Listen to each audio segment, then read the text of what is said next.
welcome to another episode of The Chaotic Minds. I am your host, Devontae Ewing, aka DJ Thunderbase, and I am joined today with my other co-hosts. All right. Hello, guys, girls, and squirrels. I'm Henry Monty, also known as Mayhem the Heart's Mace. Hey, how you guys doing today?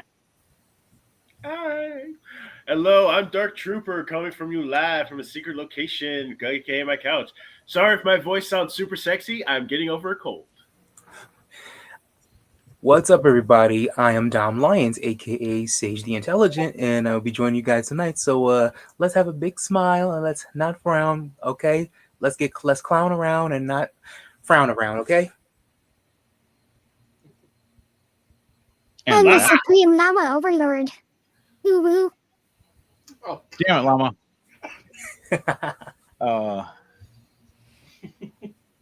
If and we we want will to, be getting this started off like how we always start everything off with our relationships with Mayhem Hearts Mace.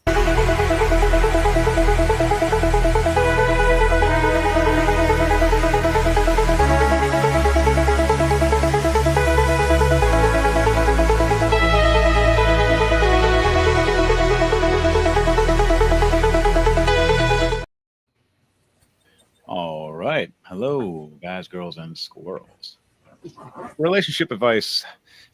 I always bring up the one that everybody seems to fail at every time, and I keep bringing it up. It's the first thing and the only thing of number one rule: communication. Communication is key to all relationships, friendships, workships, war, and amongst disputes between political agendas.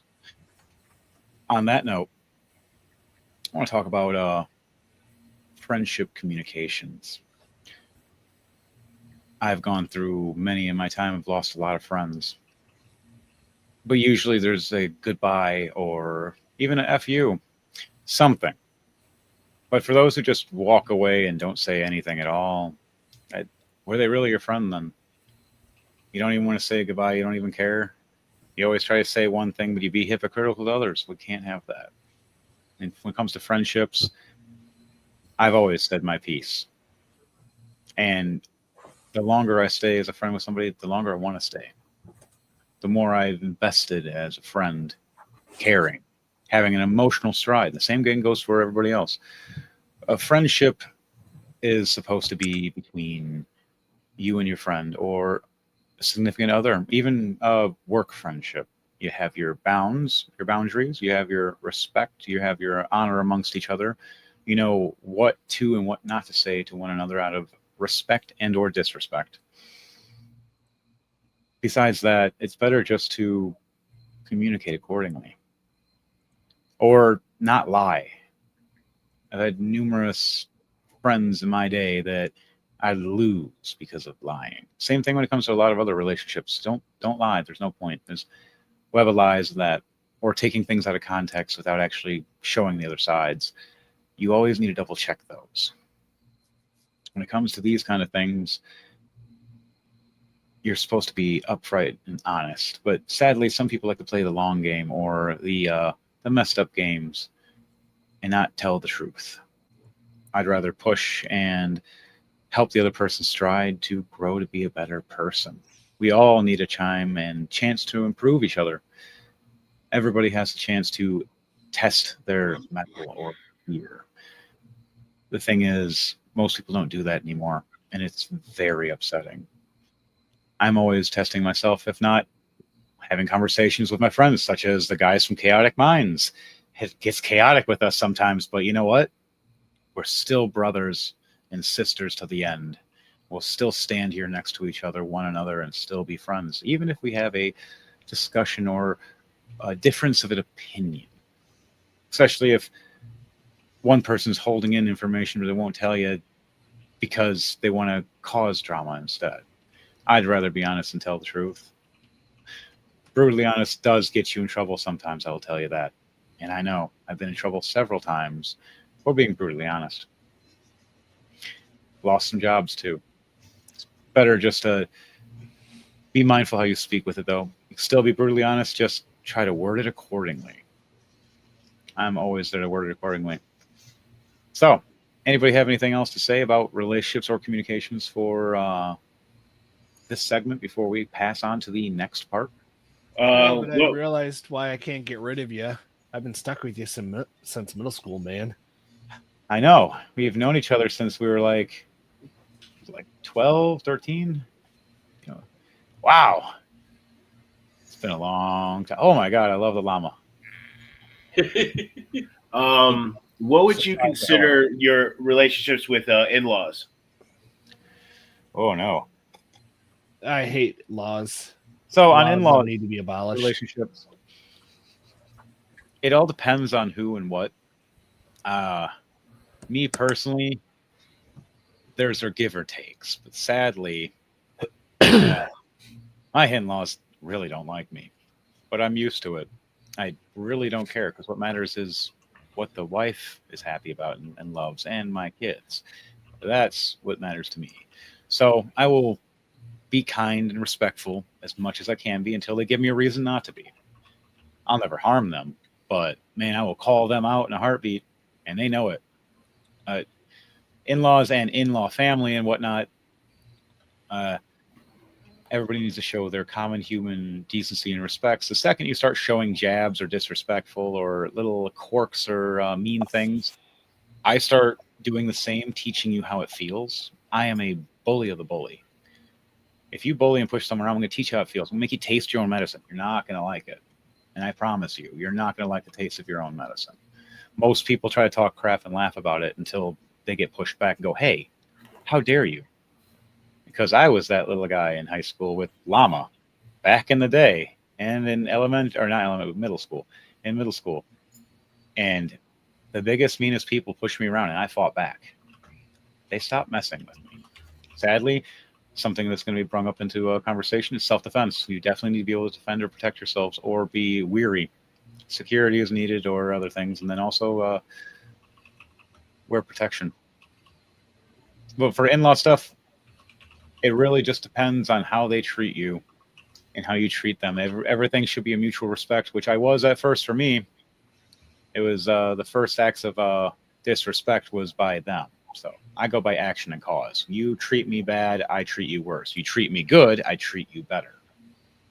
I've always gone by those rules. I'll always treat someone better if they're treating me good. If you start being shady, mean, or disrespectful, I'm going to teach you how it is, and I'm going to amplify it and show you how it is. No one's going to like that.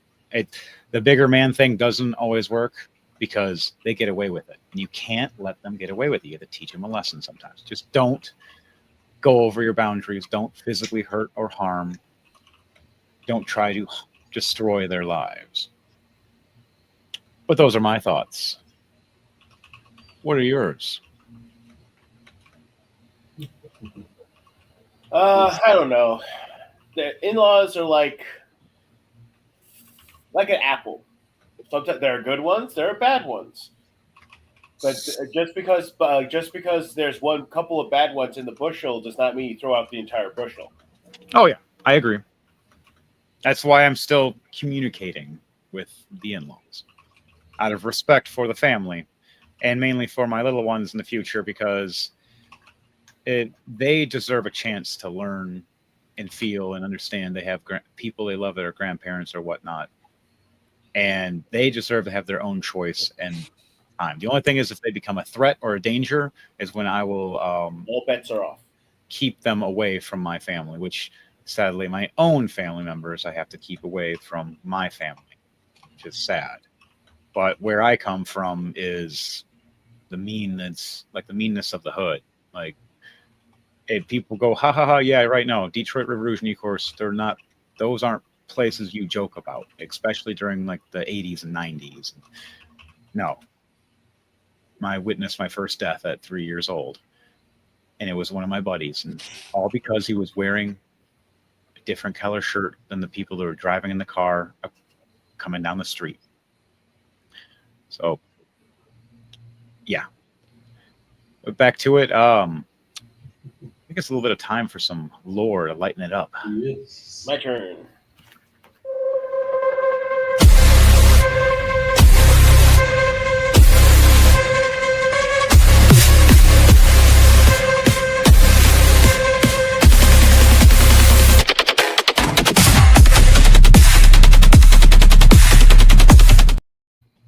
Hello, my fellow true believers, and all my tinfoil wet hair. I believe. I believe. Today we're I going to believe talk I about can a cry. classic tale known as Rumpelstiltskin. A classic tale. Rumple. But did you know that the tale is actually that the structure of the tale is actually over 4,000 years old? I thought the structure of a tail was made out of bone. Damn it, llama. We need that counter. I thought the first I would tell you was the original tale of Rumpelstiltskin.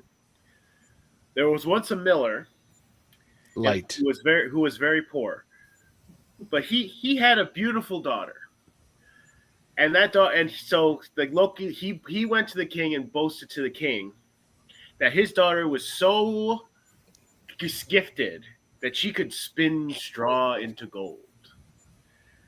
Well, the king was very impressed, and being a greedy cuss that he is, he said, "You bring that girl to me, and she should do it. But if she can't do it, I'll kill you both." So the girl getting taken into a room with full of straw and a spinning wheel, not knowing what the hell to do, kind of cussing out her father for putting her in the situation, a strange little man came walking into the room and goes, "Now, lass, if you, I will happily spin this for gold, this straw to gold, if you give me something in return." Well, the first night she gave her family ring. The second night she gave him her necklace. The third night she didn't have anything to give him. So she said, "Well, if you give me your firstborn daughter, your firstborn child, I'll happily do this task for you." And she did. And he did. He spun all the straw into gold. The king was so impressed, he married that girl. And they had a child, and Rumpelstiltskin came to them and said, "Well, lass, it is time for you to pay your dues." Well, being the very distraught mother that she was, she like, "No, this is my child. I don't want to give up my child." "Well, the payment is due, and if you don't do it, bad things will happen." Well, for a few days, she continued to refuse him, and she said, "Well, how about this? I'll make you a bargain.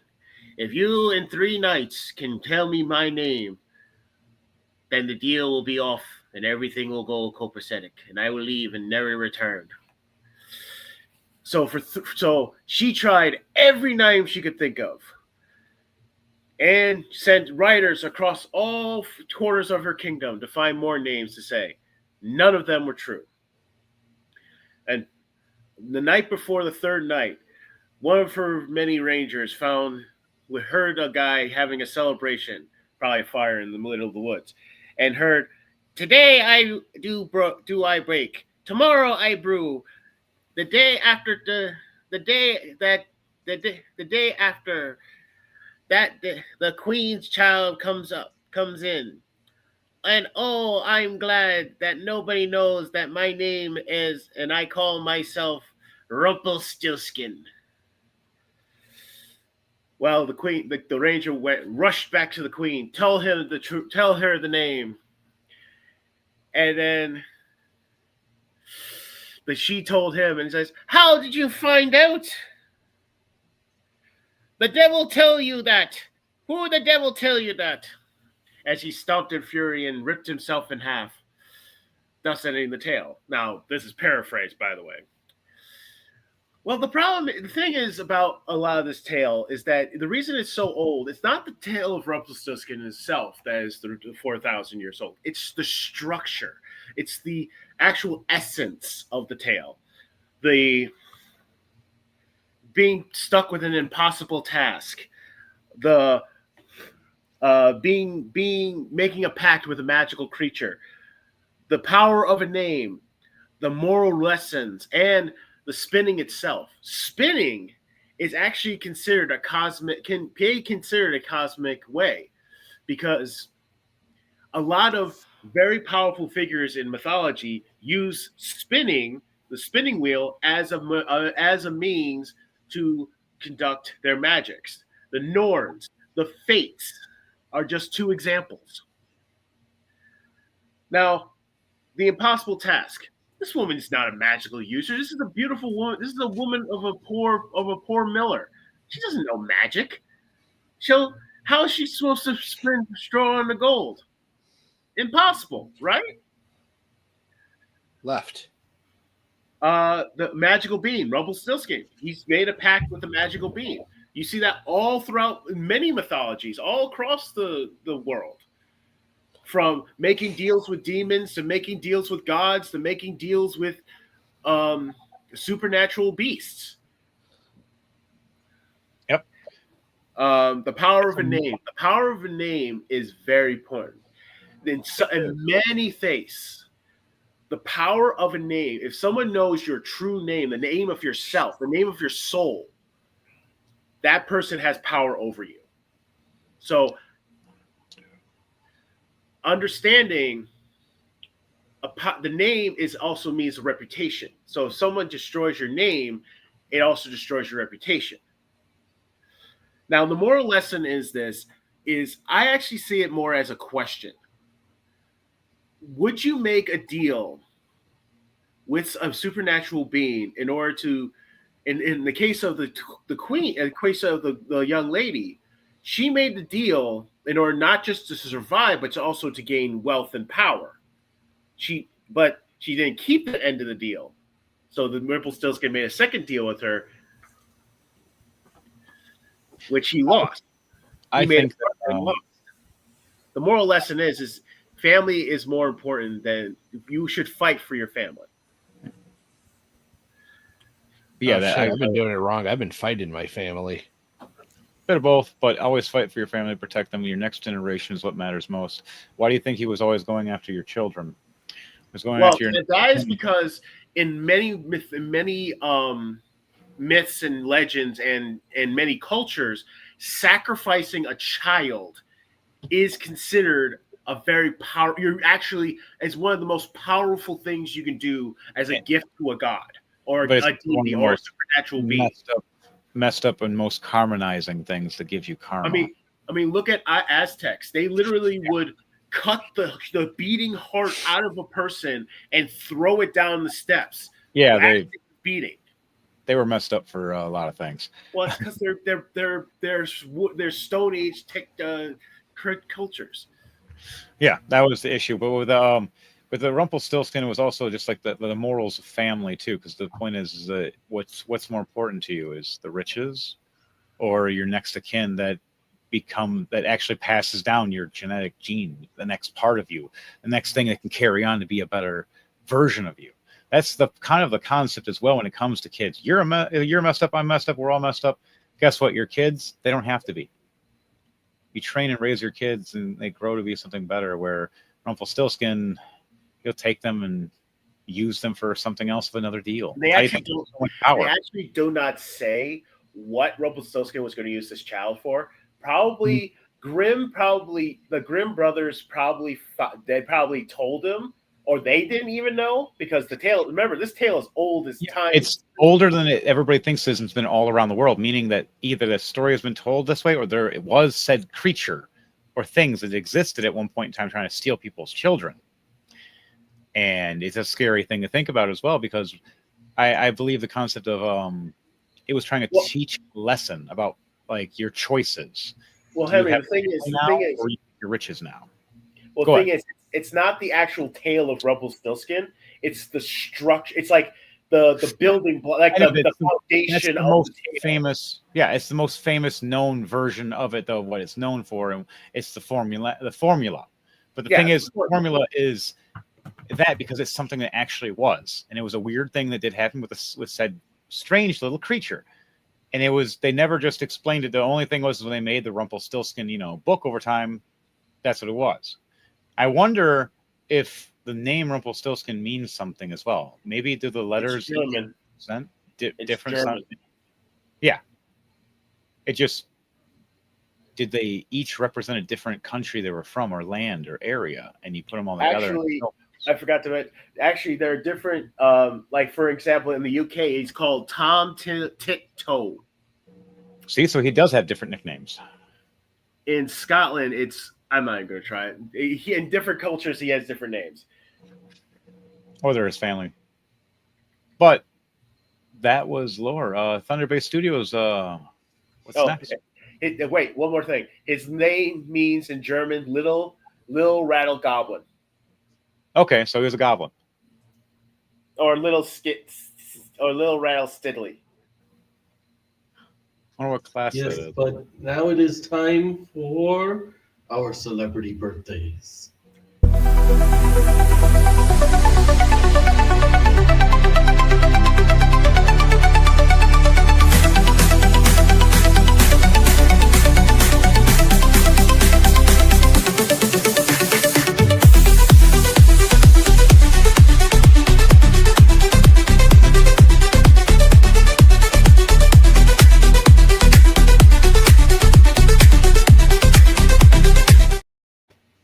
And we are going to be starting off today on the 4th. And starting off with pop singer Beyonce, turning 44. Henry, you can have the Power Ranger one because I know you respect him more. Oh, yeah. Jason David Frank, 1973 to 2022. TV actor, movie actor, martial artist. One of the greatest and the best Power Rangers ever. And also Lord Shukan. One of the greatest villains and heroes. And the movie that hopefully we'll be able to see one day, The White Dragon. Good man. He was a great guy. I'm sad for what happened. How about Damian Wayans, 65, Major Payne himself. That's That's Michael Kyle from My Wife and Kids. And nice. Blink Man. Here we go.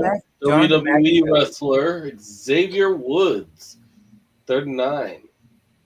Oh, pretty nice. How about John DiMaggio, voice actor? He's 57. He's best known for titles such as Futurama and Adventure Time. Yeah, he plays Bender, doesn't he? He's Bender, yes.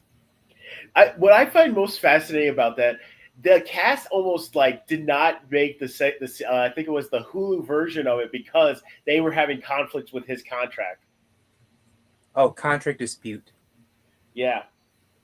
Did he sign that contract? All right, we'll do one more before we shift over to the 5th. Wes Bentley, 47 years old. He's a movie actor. He was in Four Feathers, Ghost Rider, My Big Break, and American Beauty. I got the first one next. Oh, all right. I know what you got. Go for it. Michael Keaton. Oh, all right. Juice himself. And the original Batman. Besides Adam West, he was the movie Batman, not the TV Batman. Isn't he the first movie version of Batman? He's the Tim Burton Batman. Yeah, he was the Tim Burton Batman. I got one right here. Freddie Mercury, 1946 to 1991, rock singer. The lead man of Queen. Oh yeah, I love Queen. Big fan. I have one. I had the mustache when I was younger. I have one. Mr. Keanu Reeves. He is a movie actor. He turned 61. He's known for Shadow the Hedgehog and John Wick. And the Matrix. And the Matrix. Yes, Wayne Matrix. Brothers. Okay. Yeah. Not the Wayne Brothers, but Oh, here we go. Former host of The Tonight Show, Bob Newhart, from 1929 to 2024. All right, nice one. Oh, Bill and Ted's Greatest Adventures. That's what it was. Nice one. And the librarian. Oh, did you get Sin Cara for wrestling? No, not yet. All right. Do you want it or me? What day are we working at? You already said it. You go ahead. All right. Well, Sin Cara, 48 wrestler. guy was really good at his Are we still acrobatic. on the fifth? hmm What? Are we still on the fifth? Yes, Yes. we are. Got about like one or two more, and then we're going to go to the sixth. Oh, okay. We're on the 5th. Yes. How about King Louis the 14th? Born in 1638, died in 1715. He Nice. reigned over France for 72 years, the longest of any monarch in European history. Holy crap! All right, Not we're gonna bad. I have Oh. one. go. All right. We have Miss Rose McGowan. She is 52. You may know her as Paige Halliwell from Charm and Tatum Riley from Scream. All right. We got on the 6th now of September. Yes. So got one right here. Suni Ha Lin, Ooh, 32, pop singer. I got one. Big salute to one of our founding fathers, Marquis de Lafayette. He was a war hero. He was born in September 6th, 1757, and he died May 20th, 1834. Fun Ooh. fact, when he came back as a returning hero they actually made a ton. The reason why there's Lafayette everywhere across America is because of him. They actually made a pair of gloves with his face on it. And when he went to do the French thing, which is to kiss the person's hand, he goes, "I do not want to kiss my own face." And they have those gloves in the Smithsonian. Here we go. Here's one legend. The frontman of Pink Floyd himself, Roger Waters. He's 82. Not All right, I bad. got Idra Alba right here, 53. Oh, Idris TV. Elba. Idris, thank you. Not the best at reading. Also known for Knuckles. Yes, he's the provider voice of Knuckles. He's Heimdall from Thor. Yep. He's in a lot of And- things. And the voice of Shere Khan in the live-action Disney film. He's also in the second movie of the Suicide Squad. He's Yep. Bloodsport. Is it Bloodsport? I believe it was Bloodsport. Oh, yes, Bloodsport. All right, let's do a couple more before we shift over. I've got one. We have Anika Nani Rose, who turned 53. She's known for titles like Dreamgirls and Princess and the Frog. I got Swoozie Kurtz, 81, TV actress. She was in Mike and Molly and Pushing Daisies, CBS sitcoms and stuff. Pushing Daisies was a short-lived good series. They really would love to do a sequel of the series to that. All the actors want to, but nobody wants to take it up. All right, let's do one more before we shift over to the 7th. I got one.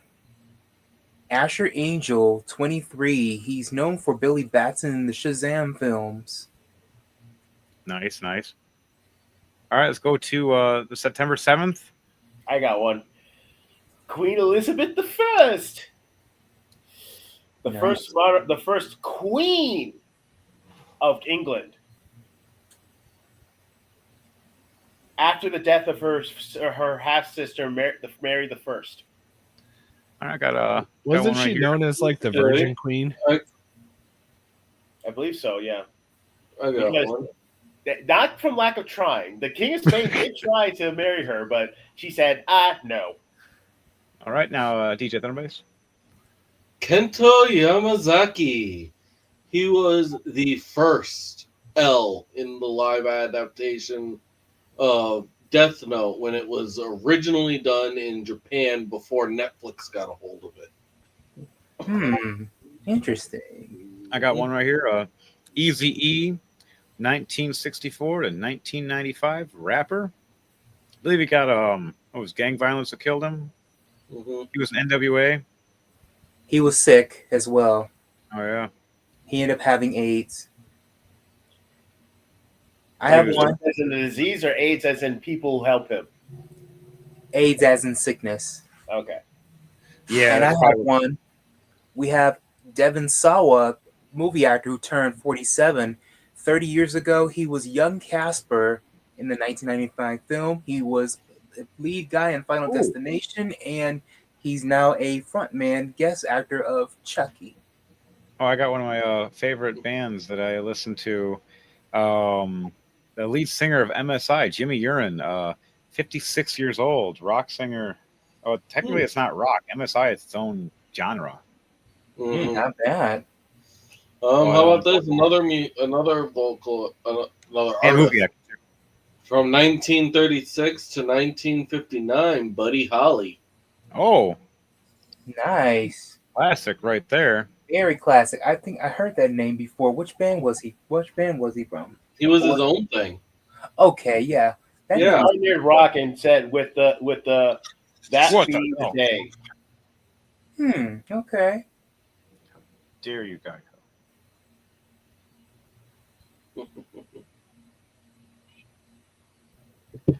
All right, we're on the 8th now. I got one. Michael, I think it was Michael Friedman. Oh, wait, did anyone get this one? Elizabeth I of England from 1533 Yep. to 1603? Yeah, we did that one. Okay. I got one. Michael Freeman. It's 54. He was Bilbo Baggins in The Hobbit. He was the main protagonist in Hitchhiker's Guide to the Galaxy. He was the CIA agent in Black Panther. Everett Ross is the character's name. He appeared in Captain America as well. And a few other things. Fargo was a series he was in. Yeah, like Sherlock Holmes. Oh yeah, Sherlock Holmes. Are we No. on the 8th now? What? Oh yes, he was. He was in Come on. the series. I January got 7th one. or 8th? Are we on the 8th now? Yes, Yeah. yes, we are. Okay. I got one. Jonathan Taylor Thomas, former TV actor, 44 years old. He's known for Home Improvement, The Lion King, and Man of the House. Nice, nice. I How got about this one? Pink. Pop singer. She's 46. How about Peter Seller, movie actor? He died in 1980 at 54. He portrayed 4 roles in the film Doctor Strangelove. Ah. And then this one. May he rest in peace. True pioneer of EDM music and an amazing DJ. And Avicii. yeah. 1989 to 2018. Got one right here. Gaten Marzirazo, 23, TV actor from Stranger Things. Who's the kid with the braces? Yep. I have one for this one as well. He's David 23. David Arquette, 54 years old, movie actor known for Eight-Legged Freaks and Scream. Oh, fuck that. And he was also in Pushing Daisies. Oh, yeah, that was the one. You were right. Yeah, I definitely. got the first one. Next one. Oh, here's one. Politician Bernie Sanders, 84. Yeah, I was cool with him until recently. The stupid shit he just said the past couple weeks, I'm not with him. But happy birthday. But what the fuck, you hypocrite. At least he admitted it finally. Okay, I don't know if you got you one of yours next? Yep. Super? But for the next day, for the 9th. Oh, 9th. Okay. I'm still on we're doing one more for the 8th. David Arquette. David Arquette. Yep. 54, movie actor. Mostly, I think he was known as Scary Movie Scream. and Scream. He was in Scream, Eight-Legged Freaks, he Spot Run, and all whatever. Oh, we already did that one. Wow, I'm an idiot. Great. All right. Let's go to the 9th. All right. How about Colonel Sanders? He died in 1980 at 90. Oh, I got one right here. One of my favorite movie actors. Adam Sandler. 59. I saw that, but see, I was a good guy and didn't take it. I appreciate it, but wow, I'm actually. I thought he was older. I'm actually closer to age to him. I didn't know that. Wow. He's like in his 40s or something. Yeah, he's 59. That's not that bad. He doesn't look 59. Here's one. Michael Bublé, jazz singers, 50, big 50. Yes, his song was pretty good, and they played it so much. And no, I'm not mad at that. I got one. Actor Henry Thomas, 54. You may know him as Elliot from E.T. Extraterrestrial. Nice. Look, Junior Smith, 40, a basketball player. What team was that again? Cleveland Cavaliers. And he was playing at one point for the New York Knicks, but he's been with the Cleveland Cavaliers. It looks like J.R. Smith. Okay, yeah. Yep. How about Eric Stone Street, 54? He plays in Modern Family. And he's in The Secret Life of Pets. All right. How about this notorious rom-com actor Hugh Grant? Pretty nice. 5. Last film I seen him in was Dungeons and Dragons. All right, let's do one Yeah, more. Notting Hill is what I saw then. What about Nathan Lee Graham, 57, TV actor. I've seen him in movies too. I don't know why it just says TV actor. I guess he's best known more There's for TV Zoolander than films. movies. Why would you say that he's only a TV actor? Don't lie to me. Well, But yeah, Law and Order and a lot of other things, but mostly he was in Zoolander and the Webster University in 1991. Let's go to the 10th, which is today. How about Colin Firth, movie actor, 65. He was in The Kingsman, Secret Service, and funny fun fact, he actually has speech impediment because he played the king in The King's Speech, and he had to work on it to get rid of it. Ouch. He's also known for playing in Nanny McPhee.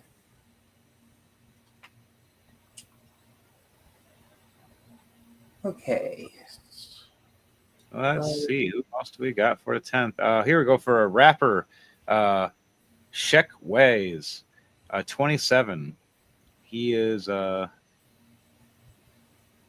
albums like Mo Bamba and Live Sheck Rest and Die Sheck Ways. Wow, that was a hardcore one. That's mean. Go for it. I have one. I just lost the name. Here we go. Okay, Ryan Philippe, actor, 51 years old. He's best for 2 films, I Know What You Did Last Summer and Cruel Intentions, along with co-star Sarah Michelle Gellar. For both films. Oh, we're already done. Oh, here we go. I don't know if you guys said him or not. Jay Slatt. He's a podcast host. He is 26. Now, should we really be recognizing podcast hosts? Yes. Those people are just terrible. Who would ever do a podcast?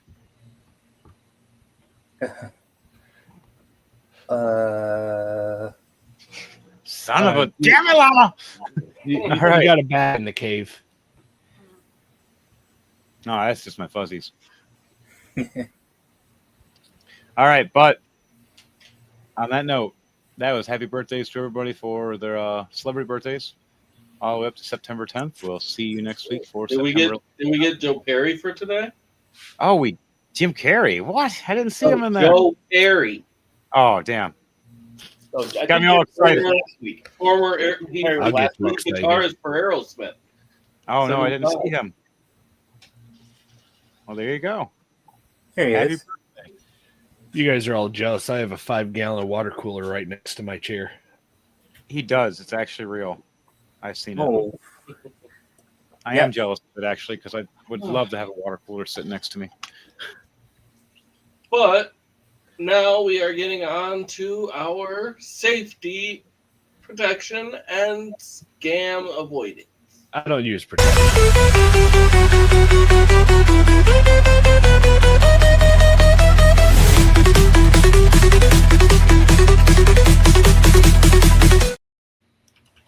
it, llama.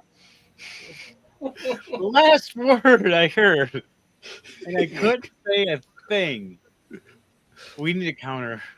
We have to. I'm gonna try to figure this out and send it to DJ Thunderbase Studios to make a counter to every time we say "damn it, llama." See how high that damn thing goes every We episode. also have a button. So all we have to do is push a button. Could be worse. I could have told you I don't pull out either. Damn it, llama! Anyway, I don't, but we still. are on our safety tips and scam protection. I mean, All I right. get more than the Don't put tip. snow But wearing then spin again, I only socket. have a tip. Safety tips. You are Don't utilizing. run with scissors. Don't leave the stove on. Don't play with fire. Don't hold lit fireworks. Don't put your thumb at your ass. Damn it, llama! What the? Why? No, but I don't know, Also, I want a kink shame. it made me lose train of thought for a split second. I had something good for. Oh, here it is. Batteries. My Don't brain eat just. them. Good thing bullet points. When you're working with rechargeable batteries over and over and over again, be mindful if you see them bubbling up or messing up in any way. If you see splits or anything else, dispose them accordingly. Same thing goes for solar panel chargers and whatnot. If you start seeing them swell, it's time to find a way to dispose or get rid of it. There are companies out there that will recycle them for you for a price. Usually it's about only a couple of bucks, but it's like I would suggest if you're going to be recycling batteries, it's a good thing to like put them all in a plastic bag or a non-conductive bag, and then bring it to them, and then they'll just say they'll charge you a fee. It depends on the place, but the places that I've gone to, they charge a fee, which is like only like $3-4, which is not that much, but it's better than throwing them into a dumpster. Yeah, because they can go explodey. Just ask Samsung. And they leach bad chemicals into the soil. Same thing with like your cell phone. It's like if you have an old cell phone that you've kept or whatnot, and you throw it away over time. Those, yeah, I went through so many, and finally one day I was like, "Where did I get these?" I'm like, "Oh, I saved them. I'm an idiot." So I disposed them accordingly. And then after that, I was just like, "Yeah, I need to make sure from this time on, because I don't want to have a random battery explode, and there goes all my equipment." It takes a long time to invest and work on things and build stuff up for shows, especially with your own funds. So be mindful, people. Dispose of your batteries accordingly, or electronics and things that do have batteries built into them. Same thing with toys for your kids. Make sure they cannot get and or reach to them. Make sure you do not have batteries just loosely around. You do not want that around. And for open children or people, and risk of being sitting directly in the sunlight as well. Battery acid's a thing. It does burn. Don't just like, oh, ha, ha, ha. No, it hurts. Don't play with acid. And I've seen batteries explode on phones, and boy, howdy. And they don't just keep burning for a couple seconds. No, they burn for a few minutes straight, and whatever's near it on fire. And it's not just fire; it's fire and sparks. Yeah, and poisonous gas floating in the air now that you're breathing. I didn't fart yet. In general. Damn it, llama. But on that note, anybody else have anything for safety tips or measures or for Yes. scammers? I actually have a safety tip. So a lot of people may not know this, but a lot of people may also. Semi-truck drivers, we are expected to do pre-trip and post-trips on our equipment. Now, it is actually a very good practice to pre-trip your personal vehicle from time to time, because even just seeing that your coolant level has gone down can be the first sign that you have some sort of leakage. And the sooner you get a problem taken care for your vehicle, the cheaper and safer it will be. But if you let a problem persist, like, oh, well, it's already leaking, Well, depending on where it's leaking, it can damage other components, it can create more problems, and it makes your vehicle unsafe for the roads. Semi trucks are not the only vehicles that should be pre tripped. Semi trucks should be checked daily, multiple times. But when it comes to your personal vehicle, you should always check at least once a week, once a month, something. Just always be checking your oil, make sure it's not dirty, check your fluid levels, check the play in your belt. Do not start the car first before you check the play in the belt for everything that is holy in life. Like, please do all these checks with your vehicle off and try to do it on a level surface as well. Oh, yeah. All right. Also, do not flip your vehicle like a table. They are very heavy. Okay, on that, is there anybody else that has any safety tips or notes before we shift off to the next segment? All right. A little bit of Warhammer.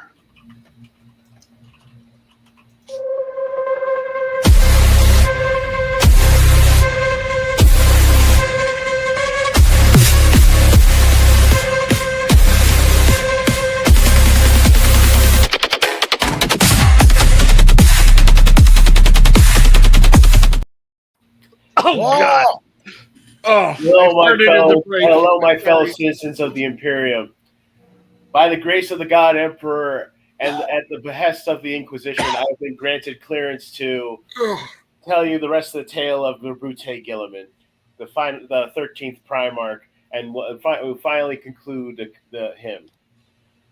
Where we last left off, our last episode, last time, was him entering the chambers of the God Emperor.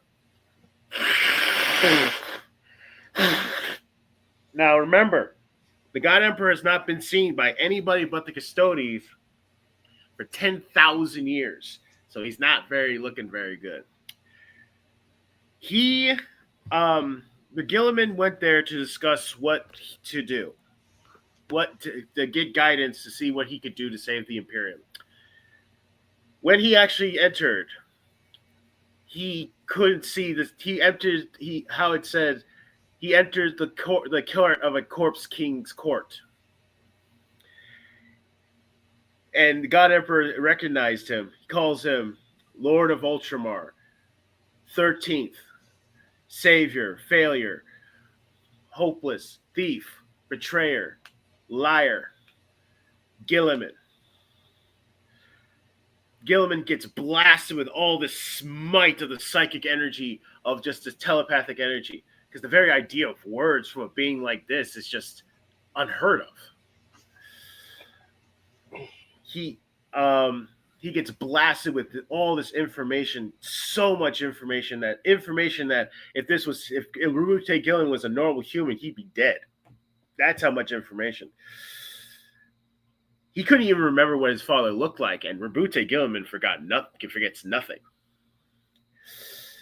And after a couple of days, he leaves the Dissenter and declares himself Lord Regent not the Lord Commander of the Imperium and Lord Regent of the Imperium. And one of his first tasks was to defend the world against a Khorne cultist invasion. With the might, he first introduces. He fights a massive assault by Khorne, one of the four dark gods of the Immaterium of the Warp. He, with the help of the Custodes and his new Space Marines, the Custodes and the Sisters of Silence, they managed to turn the tide and beat them back and secure the homeworld. And by his will and by his word, he starts a thing called the Indomitus Crusade. This crusade was a massive undertaking, the likes of which have not been seen since the Great Crusade. Thousands of billions of, if not trillions of soldiers, billions of thousands of ships, tons of supplies. And this is when he introduces a new type of space marine, the Primaris Marine. Now, this marine is much taller than your firstborn space marine. They also have more organs. They're stronger, faster, more labeled. Show you my organ. Not only that, but Piacellius Cole also invented new power armor, guns, new dreadnoughts, tanks, all this 10,000 years worth of machinery and production he was giving Brute Gilliman as his second part of the task of his pact, which we will talk about Balisara's Call in another segment. He then gathers these ships. He also reforms the High Lords of Terror. These are the human lords who are the head of all the branches of the Imperium, including the Inquisition, the Astra Militarum, the Navy, the Ministorum, all of them. And these are the guys that the buck stops them. They openly rebelled against him. Some of them openly rebelled against him, and the Assassinorum killed them. Anyway, what was the next one? Yeah, I talked about that. What was the next one? Yes. Because he then sent out the Dominus Crusade across the stars to reinforce, to reforge to make new chapters of Space Marines, reinforce old chapters of Space Marines. Many of the Space Marine older chapters, like the Space Wolves and the Dark Angels, view the new Primaris Marines with suspicion and outright hostility. In fact, the Black Templars killed the first section of recruits that were sent to them. What else is there? This is also when Dante meets. This is when the Gilliman meets Commander Dante, the chapter master of the Blood Angels. After a book called The Disaster of Baal by, I think it was Garth Nix. He actually gives Dante. He actually says to Dante, "You are the only. You are one of the few people who can actually look at me, who actually can talk to me. Do not bow to me, Dante. You are the only person. You are one of the few people in this time who actually has the right to actually talk to me, like face to face." He actually picks Dante up because he was just fresh from the battle. He was still healing. They were apologizing for the indignant, and actually, Dante actually wept in front of him because he felt like he failed him. But then Gilliman had to turn to another problem. Back in his home on the Eastern Front in Ultramar, a thing of the plague god Nurgle came, and his minions, including his demon Primarch Montarion, were starting a thing called the Plague Wars in Ultramar system. For several years, they fought the Death Guard, the Nurglists, the cultists, demons of Nurgle fought diligently against the new Primaris Marines as well as Gilliman for many years. Gilliman fights to Montarion on several occasions, only getting beaten back because of his because he's a demon primer. He gets beat in the final battle. He gets beaten down and gets infected by a thing called the Godblight, a plague, a poison, a disease that was designed to kill a Primarch. But by the grace of the God Emperor enters his soul and not only cures. Gilliman almost died. He was like this close to death, but because of the God Emperor infused his body with his power, not only curing him of the disease, but burning a very large chunk of the garden of Nurgle. Now, you have to understand, the Garden of Nurgle represents Nurgle himself. That is a manifestation of him. So by burning the garden, you are burning Nurgle. And Montarion, he was a bad boy. He did not listen to Nurgle, and Nurgle now took him off the board. and he is not very happy with Mortarion. And so that is pretty much, we've caught up with everything that's going on. I don't know what else is going on with Gilliman as of now, because it's pretty much, we're all caught up. He's done so much for someone, for a primer of out of all the Primarchs. He has done so much. He has sacrificed and punished himself and sacrificed so much to be where he is, and he still has so much to do. He's actually visibly aged because of just the sheer amount of stress and hardships he has to go through, because it's all on him. He doesn't know that I don't know if he knows that the Lion's even around anymore yet. They haven't written in the book that, or short stories for them to be to reunify them. So you guys got any questions? When it comes to the the quest, he's still alive, you say? Oh yes, he's very much alive. The God Emperor not only cured him of the God Blight by burning it out of his system, he also burned a very large portion of Nurgle's garden. So, wow. Well, Yeah. that's gonna be interesting. I wonder how it's gonna go. It's actually in a book series called The Plague Wars. It's actually a 3-book series. And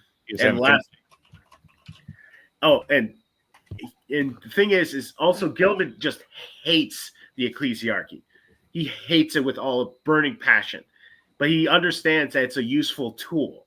He doesn't like it, but he has to deal with it, because in fact, at the end of this book, he actually starts questioning himself. He actually starts questioning in the back of his mind, is the God Emperor really a god? Because he's starting to postulate that. In fact, there's actually only one book that was written by Logar himself that he has a copy of, that only copy that in existence. And it's in a stasis tube. And he's actually has it and keeps it in his chambers, and he just ponders it after.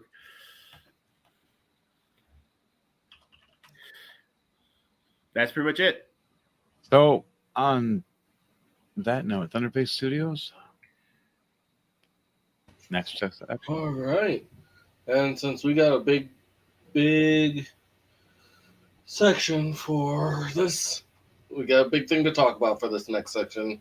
We're going right on into our political chat.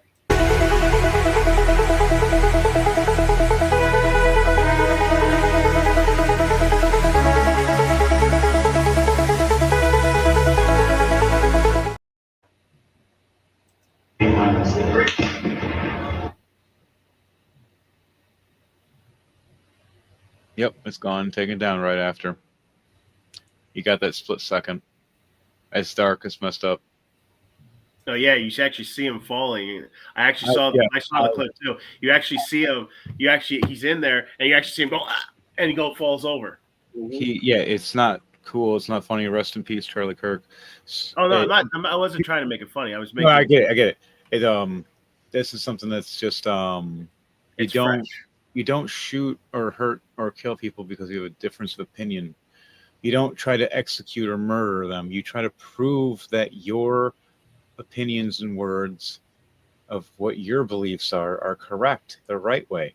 If you kill them, harm them, slaughter them, or murder them in any way or assassinate them, you just took away all your power of your voice of what you've been pushing. And it could be political, it could be not. I have people that say other things, and I'm looking up on other chatter, 4chan and whatnot, and other internet stuff, and there's other people pulling up pictures too. It's crazy. The shooter may have not been. It may have been somebody else. It may be a fall guy, and I don't know. And it's too early to know. It's way too early. There's so many pictures, so many information who's popping up right now, and it's just insane. And a lot of misinformation as well. Yeah, well, that's flowing too. It's just like it's for right now, it's just way too early for us to make any like positive, like it was it the right, was it the left, was it center, was it just a random guy? Because remember, Charlie Kirk, for all of the things all the positive things, which he has done positive things, for all the things he's done, he's pissed off a lot of people. So it's like the laundry list of people who would want to shoot him is probably as long as the freaking a highway. Yeah, well, the thing is, when it comes to it, the pros and cons. When you prove people wrong, they get pissed off, especially when you do it on the internet and everybody gets to see it over and over and over again. And then when you start proving that certain things with college are a scam to a certain extent in certain and like categories and classes, you're taking away from their funding. You're hurting them. So it may have been something even worse, maybe even deeper and darker. It may have been that one guy was a fall guy in some way, and there may be even someone shooting from a distance. If not, it could be like they don't have solid proof of the guy shooting. They don't. At least I haven't seen that yet. I've been looking everywhere. For what I saw in the video, all we heard was a gunshot. So we don't actually see. And when everybody heard the gunshot, everybody ran. So it didn't sound like a little pistol. It sounded like a rifle round. It does. A couple of things I said it came from a building across the way. Yeah, I'm seeing pictures too right now that show it looks like somebody like a bump, like that's been sitting there at the top of the roof that would be of a sniper. I can't false like you say. This is our information is coming through the web, but this is also our personal opinion. So we don't. We're just making our speculation and personal opinion. I personally, I agree with Henry, with Heart's Maze, is that I'm one of the many people who did not like Charlie Kirk. Oh, it's like him. But I respected him for the fact that he kept to his convictions. I didn't like what he was saying, but I respected the fact that he had the right to say it. And I didn't like what he said, but it doesn't mean I'm going to go get a gun and go shoot him, because it's like that defeats the whole purpose of the actual discussion. It's if you want to defeat him, you have to defeat him with your words, not with a gun.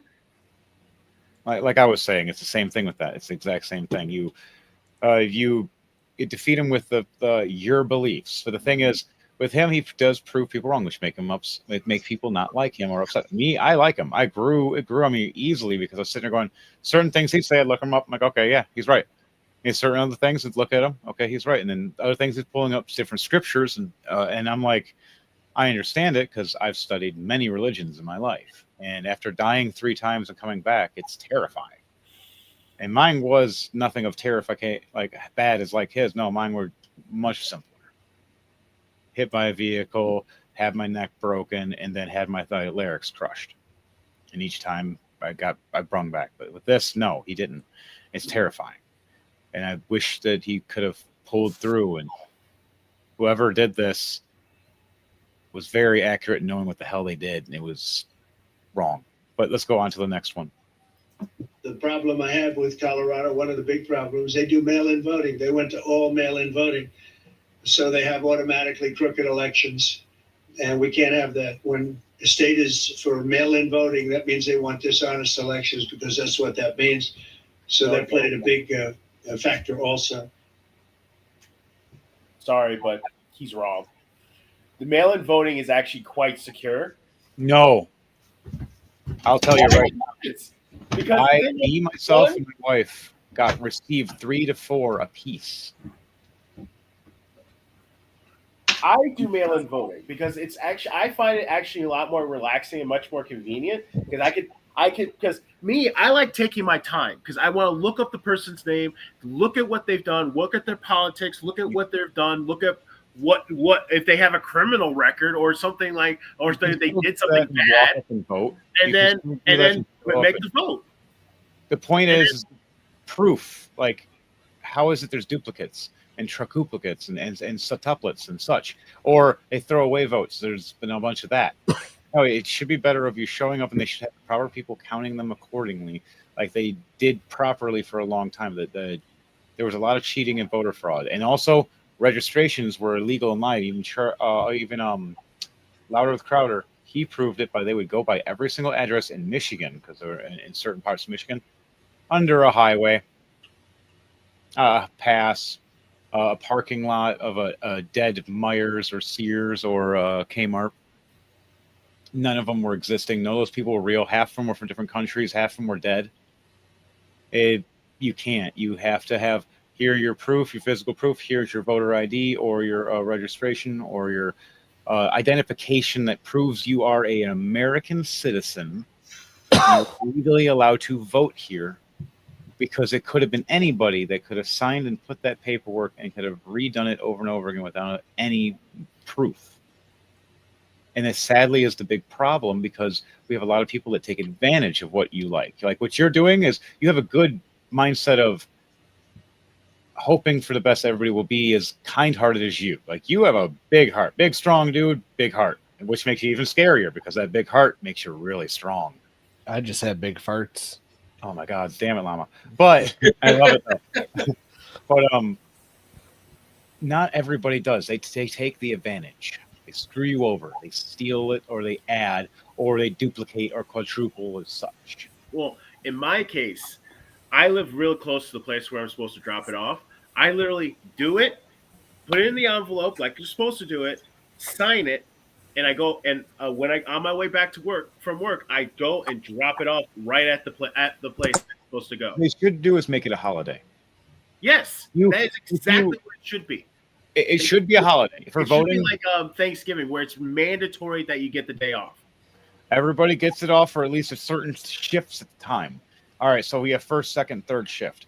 All right, for everybody for your day off, you have it for this, so other people can still come in if they need to. If it's like keeping something powered, or a couple days at least, like you know which day it's going to be for one of you guys. They have to choose between 3 days, or within a week. It should be, but it still should be a holiday where you're allowed to leave work or leave or do whatever, and it's you hear when you come back, you have this voter sticker or anything else, which is proof you were at this place. Something among I don't think the sticker is like a good enough. In my opinion, I don't think the sticker. No, I agree. I think like getting it like an actual receipt. Yes, you know what? You're actually right. That would be better. It also proves that you did vote, and it was you, nobody else. Mm-hmm. That right there would solidify voting. Like, look, we just worked together and made purple instead of red and blue, and showed the concept of our ideas together make something work. I believe in a holiday. He believed in a receipt. We put it together. Bada bing, bada boom. Look, why don't they do that? You show up.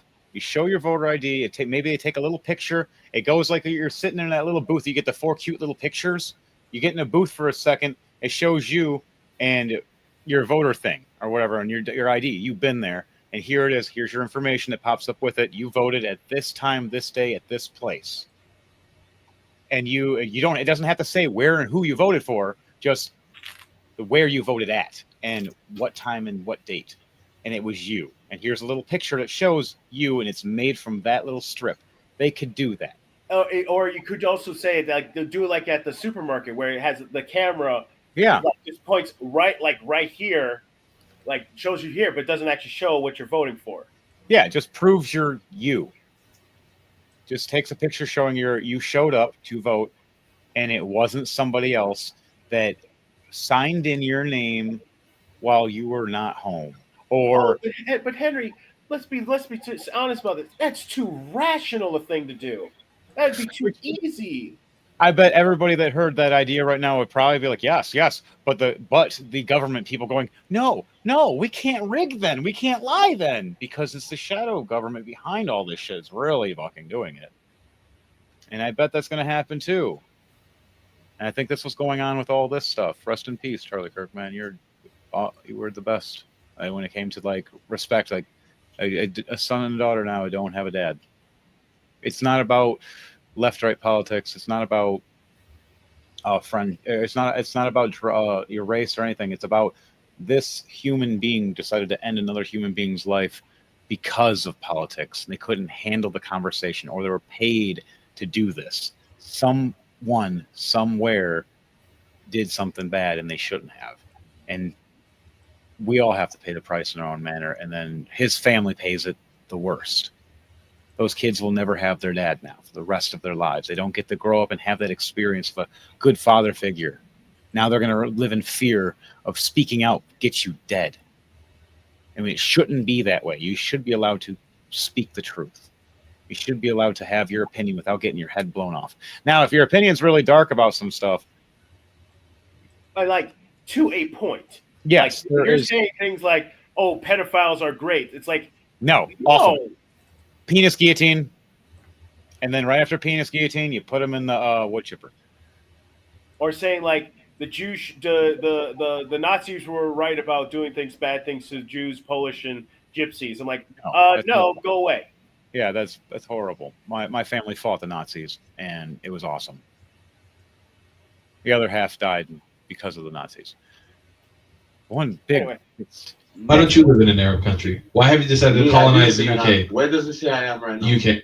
Why don't you live in an Arab country? Why have you decided to colonize the UK? Where does it say I am right now? UK. I'm not in the UK. Well, I guess UK is an Arab country at this point. Assalamu alaikum, habibi. Are you Jewish? I'm Jewish, alhamdulillah. Are you Muslim? Wa alaikum. No, you already said alaikum salam.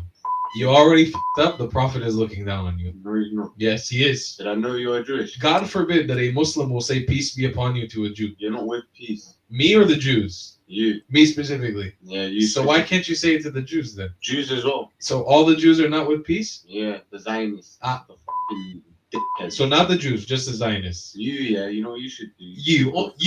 Can you say you lot? You're discriminating. And can I have a question? Why don't you live in an Arab country? Why have you decided to colonize the UK? Where does it say I am right now? UK. I'm not in the UK. Well, I guess UK is an Arab country at this point. You look Pakistani. You Incredible. Pakistan is a Muslim country, no? Why is a Muslim discriminated against your other Muslim brothers in Pakistan? Or are they not real Muslims because they're Shia? I'm not from Pakistan. Are they not Muslim because they're Shia? Say it. You son of a bitch of a Jew. I deny your brothers because they're Shia because they go Ali, Ali, Hussein, Ali, Ali. Ah, you're Shia. Alhamdulillah. I love the Shia. That was so fucking intense so quickly. I love it. So see, like right there, just proving that there's some illness when it comes to certain things of certain religions and races and things. It's not about their race, though. It's more about their religion, about being taught certain things in certain books that have not been rehashed or reread and reinterpreted. Yeah, no, it's a bad thing. I understand because I've read their books, and no, it needs to be the one thing I like about the what the Jews do. And what we enjoy is we read the Torah, we explain it, and then we all have our own opinions and argue over it for hours. It's funny, actually. Christian, it's also just that spread down and make different ones. But go ahead. I don't know much about Islamic religion, so I can't really make an opinion about it. But it's just like Judaism has been around since as far as the Roman Empire. It was the first monotheistic religion known to man. And wait, what? No, I should rephrase that. The first successful monotheistic religion. Yeah, it still wasn't fully in its own way. That there was other religions out there, the Wiccans and paganisms of the originals, that they got slaughtered, and then the Tower of Babel. They had all the information beyond that. Well, that's God. The God Emperor destroyed that. That's his fault. If that would be terrifying in all reality. If he did go back in time just to off that and then no, he was there. He didn't go back in time. He was there. Wait, you mean he's lived through time and he's still living amongst us right now? Yeah. Huh.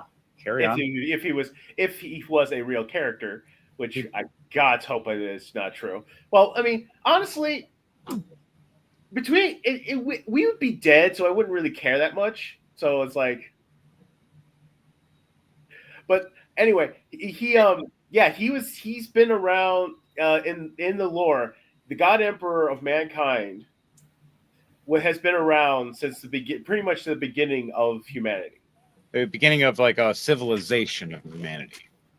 Yeah, because I remember some of the story stuff. It was people that had some kind of advancement of technology, but nonetheless it's about when you read and understand and interpret books and misinterpret. Because I read the book in English format. I asked my friends that could read Arabic what it actually said.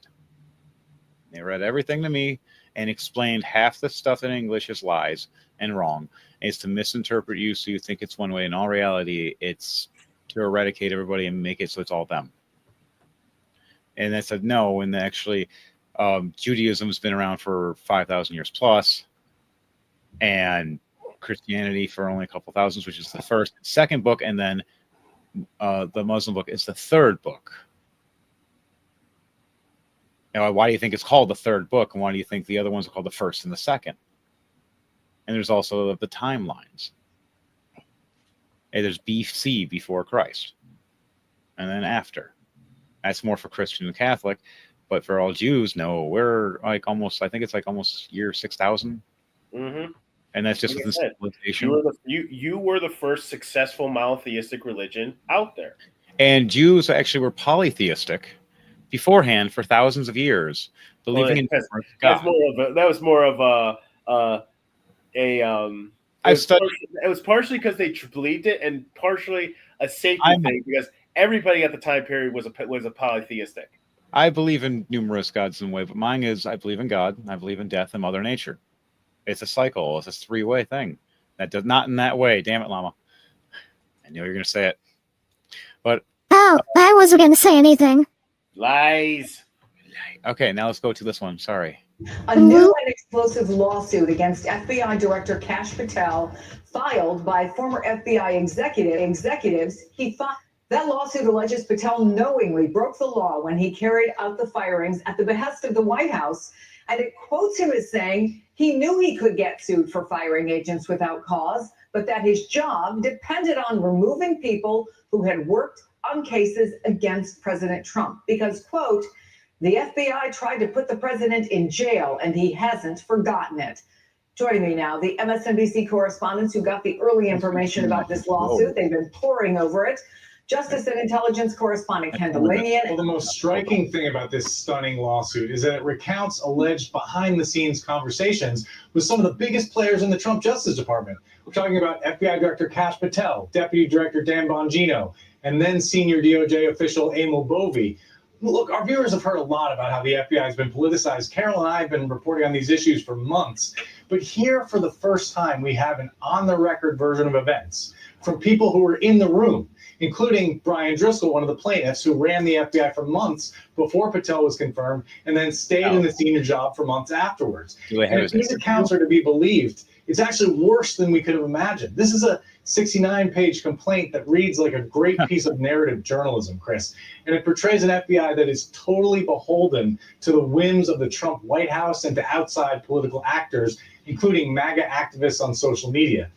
As you mentioned in the intro, it alleges that Patel fired senior FBI executives on orders from the White House for reasons that were totally political. That's against the law. And the lawsuit says Patel acknowledged knowing it was against the law. He allegedly said he knew he would be sued, but that his job depended on him carrying out the orders of the White House. And what's really shocking to me is that many of these decisions seem to be driven by a small number of MAGA activists on social media who pressured Patel, Bongino, and the White House, often leveling false allegations against decorated FBI leaders. And to give you one example, MAGA activists falsely claimed, according to the lawsuit, that an FBI agent named Christopher Meyer, a military veteran, had participated in the Mar-a-Lago search. Meyer happened to be one of 4 pilots at the FBI, so he was actually flying Kash Patel around in an FBI jet. MAGA activists, of course, were outraged about this, so Driscoll was ordered to fire Meyer based on these false allegations. He resisted, according to this lawsuit, and told Patel it would be illegal, especially because Meyer is a military veteran with special protections. But Patel is quoted in the lawsuit as saying, "I can't save everyone." Driscoll was ultimately fired for refusing to terminate Meyer, and Meyer also was fired, Chris. I don't know about all of that. I could have some of it, yeah, but where's the rest of the evidence? And if they're on an ongoing case, they can't be talking about certain things, which that means he's just blowing smoke. So is it ongoing still when he said it was, and then it's not ongoing and saying that they got the information? I don't know. It's just the problem is that Kash Patel was one of the worst picks of Trump's presidency. Because I thought he was going to be good at first because of all the stuff he said, and then when he got in, he was proven wrong. He just He stopped and he just went He right and choked. bent the knee. Yeah, he choked and bent the knee to whoever was actually in control there. He realized that he's playing a puppet game probably, and that he's doesn't have as much power as he thinks he does. And pulling up certain things. He also, him mentioning that he was going to do that was also red flags from the destroy evidence ahead of time. They wouldn't be saving certain evidence the second they'd be like, hey, we're going to go and find these certain files, this. Most of the Epstein stuff is already on the internet. The only things that they're trying to get for that stuff is still like the main guys, like the big boss guys that would ruin the whole world of who were the top diddlers of the planet. And you'd be the guys that own everything. So I may not be able to tell you all their names because they're very good at keeping shit secret and snuffing you out for calling them out. It's sadly what happens. They silence the people that tell the truth and find it out. I've been silenced a few times in ways through internet means to change my name. Originally, my alias wasn't Hearts Mace or Mayhem. There was Mayhem involved, but I was a different whole persona gone. That was years ago. Never again. And it was a waste of time, a waste of money. Not in the next one. I don't know if I should just be in a really good mood, because I was saying this like a month or so ago. When I was younger, my attitude was very much people care too much about sports. They would rather watch the baseball game than care about the war and what's going on in this world. And, I'm protesting, I'm angry. And I'm like, you mean to tell me that Barack Obama's blowing up kids and you'd rather watch a football game? And then I realized when everyone started caring more about politics than sports, there's a lot of stupid people who wield power in very dangerous ways. And I'm like, careful what you wish for. Yeah, people need to get back to caring about sports. A lot of people, because then only a ball is involved. And they treat politics like sports. A lot of people do. A lot of people, they I- both the left and the right, like the teams, like their teams playing for the win. And it's like now we're sitting here on top of the hill that we feel like we've won, and it's like, what is winning? It doesn't make it. It means I'm not worried about going outside and having someone Molotov my car. It's less stressful, It's amazing. but there's still serious problems. Like It's significantly less in the at least in the United States. And now, granted, if you're going to go ahead and expand the context to the whole world, there's always bad stuff going on somewhere in the world that you can point to and say, oh, things aren't perfect. But in the United States, like the fact that there are not, riots in every city, that we haven't had massive riots, that stuff, even if it doesn't affect us as individuals, it affects a lot of individuals. Like if you own a business and someone throws a Molotov cocktail through your window, or even just a rock through your window, like that's a huge hassle. That sucks, and that affects a lot of people. You don't want that stuff in your society at all. Yeah. I everybody being injected into politics from a young formula on is like brain rot in a bad way. You don't be teaching your kids that. I try my hardest not to talk about politics around my child. It's really hard sometimes, but I do everything I can to not. It shouldn't be. You want her to form her own opinion. Yeah, because they're not going to have one. They're going to automatically be, well, my mommy or my daddy, or be opposite in that way, because some kids become rebellious and just flip because. And you just got to let them have their own choice and understand. Let them look up the data, learn it themselves. I was on the left for a lot of things when I was younger. As I got older, I started getting to the right about things because I started understanding and seeing how everything works. And I started paying for things, started running things, started realizing, wow, when you're the boss, shit's expensive. And you need to run things right. And then it's not easy. Why do you think most of the people that are actually go for certain things that you just don't know, because they don't say it, because it becomes drama? That's why if it does become something like that, it needs to stop being a sports team of a left and right, of a swinging pendulum. It shouldn't be a team for my team versus your team, red team versus blue team. Go, like, hey, they already did that. That was Halo. I love Halo. Do red versus blue that way, but don't do red versus blue in real life. So this is stupid. We need red, purple, and blue for an understanding of a Triforce. We don't need parties at all. There's that too. Just destroy the parties. But then how do we do investing, and how do we expand, and how does anybody? Well, there is internet now. It is a little easier now for everybody to be like, hey, who do you want to run for president? And they don't even have to run for parties. Like, I don't even care. I care about this. These are my views. These are my ideas. Because that's what it's supposed to be. As they state, it's 35, being an American citizen. That's the only 2 requirements, which sadly is a lie. There is a third requirement at least, and that is either some form of popularity or money or something to invest to be able to get in. And then also, there's another thing, risking your life they don't tell you about. Everybody is going to be trying to kill you every damn day. No, like, you think people are your friend and they'll try to assassinate you. The only people that are truly loyal to these guys have been trained since birth to be brainwashed as soldiers and super loyal to the whim until they're told orders otherwise. And stuff like that. If not, they're very paid, high skilled, specialized, and then that's their thing. They keep their pride, and that pride is honor, and you never turn it. And those are your only people that are really protecting you. You don't realize everybody's trying to kill you the whole time. That's the one thing I feared and worried about when I started seeing it with someone trying to kill President Trump. People can try to champion that. That's messed up. You try to kill somebody to change their views, and then now this with Charlie Kirk, and then also the girl in the subway, and then the lady that was walking her dog, like one thing after another. Like, what is wrong with everybody? Why? It's not even just politics of left and right. Just sadly, some fall under more of the other side heavily, more on the left with the mental illness, which is the big issue.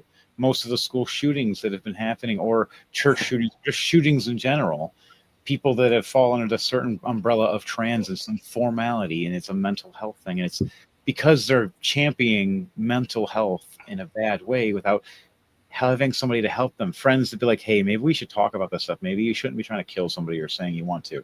Maybe you should be trying to be nice or kind or loving. I know there's some bad things and things I mentioned that, for like the pedo people, bad people said, there's some people that just, there's no coming back for some things. I believe there's some rehabs, like what's prison's supposed to be, a proper rehab. You put them through, they go through some stuff, you rehab them, and if there's the ones that are lost causes, then yes, keep them there. Also, the problem with that is also, but I don't think we should get to that because that's a whole other issue with the prison system. I agree. It's terrifying. Hey guys, I'm gonna roll out. All right, Llama's gonna teleport away. He has his other overlord duties to deal with. What the? Damn it, Llama! All right. Next thing. The closest we have been to open conflict since World War II. Those powerful remarks from Polish Prime Minister Donald Tusk after his country shot down alleged Russian drones in Polish airspace yesterday. Those drones led Poland to trigger Article 4 of NATO's treaty, which states the parties will consult together whenever, in the opinion of any one of them, the territorial integrity, political independence, or security of any of the parties is threatened. NATO Secretary General Mark Rutte commenting on the state of those remarks just this morning. Allies expressed solidarity with Poland and denounced Russia's reckless behavior. A full assessment of the incident is ongoing. What is clear is that the violation last night is not an isolated incident. We just heard from the NATO Secretary General, this is not an isolated incident. What makes this unprecedented is this is not the first time that a Russian drone has strayed over or crossed the Ukrainian border into Poland. It is the first time, according to the Polish Prime Minister, that one has been shot down over a NATO country. Now, the numbers vary a little bit. President Zelensky, Ukrainian President Zelensky, put the number of Russian drones that had crossed the border at about 24. The Poles put it at 19. They said they shot down at least 4.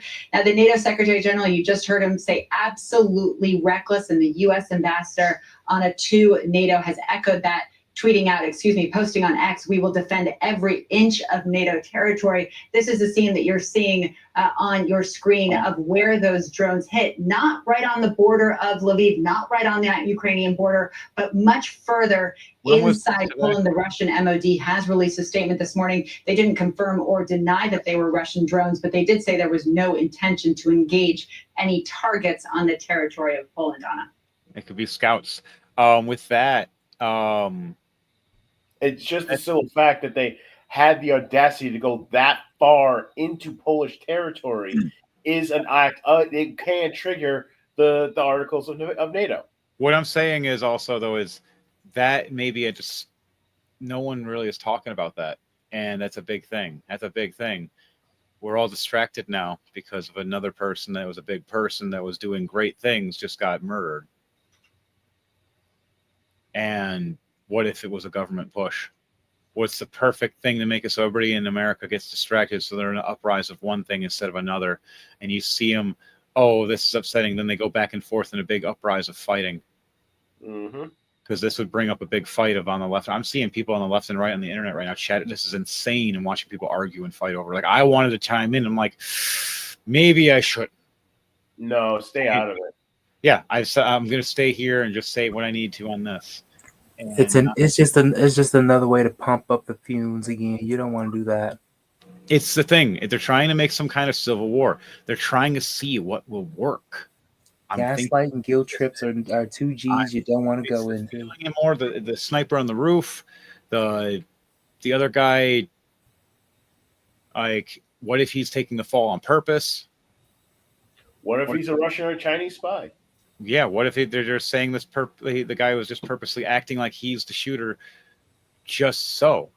Or maybe if it was an old guy, maybe it was one of the Russian sleeper cells from the 60s. Yeah. Where they shot him too was through the larynx. Yeah, right here or left side. This the larynx, main vein too. Everything he got. It was precision when it hit. The more they're pulling the video is now he's seeing the proper speed and how fast it went with that. That was a rifle. That was not a pistol. Subsonic? It hit hard. It hit quick, and it exploded in him. But this is something that we were wanting to talk about. We're more excited for until today with the horrible news of the murder and death of Charlie Kirk, an amazing guy. Rest in peace. Sorry for what happened. But we're going to go to list now of one capitalist versus 20 anti-capitalists.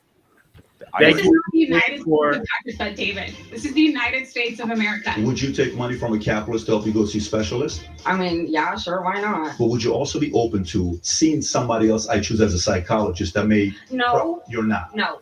Look at You know, that. other people tier jobs, right? You're saying that they would have to pay you money to get that. So in reality, you're trying to convince them to pay you money to be part of your company. Defaming. Be very careful defaming when you don't know the facts. I'm Patrick Bet-David. I'm an entrepreneur and founder of PBD Podcast. Today, I'm surrounded by 20 anti-capitalists. So, those little hot spots right there, you can just see some people already have like issues, and it's very interesting.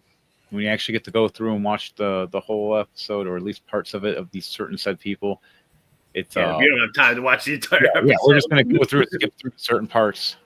1 or 2 questions per person, not the whole 10 minutes per person.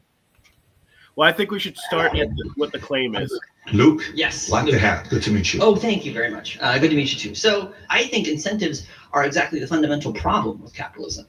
That you say incentives are what make it work, and I think that's the whole issue, is that the primary incentives are either greed, amass as much personal wealth as you possibly can. You think that's the problem? It's greed? Yeah, exactly. And like you're not greedy at all. And then, like you said, survival. Yeah. Right. The person working 5 jobs, that they're doing that so they wouldn't want to do that if they didn't need to survive.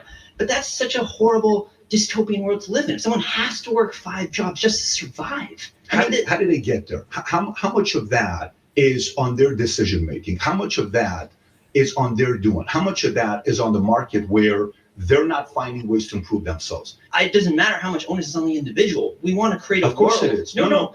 See, we want to create The a onus world is on in you. which people don't have to earn their right to exist, to live. We live in a country where majority of the Right world there, though, the most you have to still do survival of earn to keep.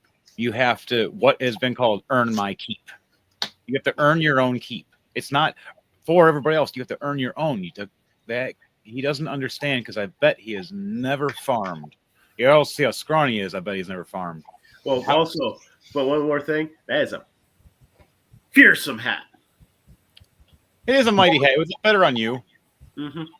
But I think the biggest issue is that he is exuding, like, to understand what a cat, like, people think that a lot of those capitalists are just a lot of them are like the multi-billionaires who are just accumulating like a Scrooge McDuck, having this big old, old coins. No, a lot of that money that they get goes back into their business, paying employees, but paying off mortgages, paying for utilities, paying for supplies for the company.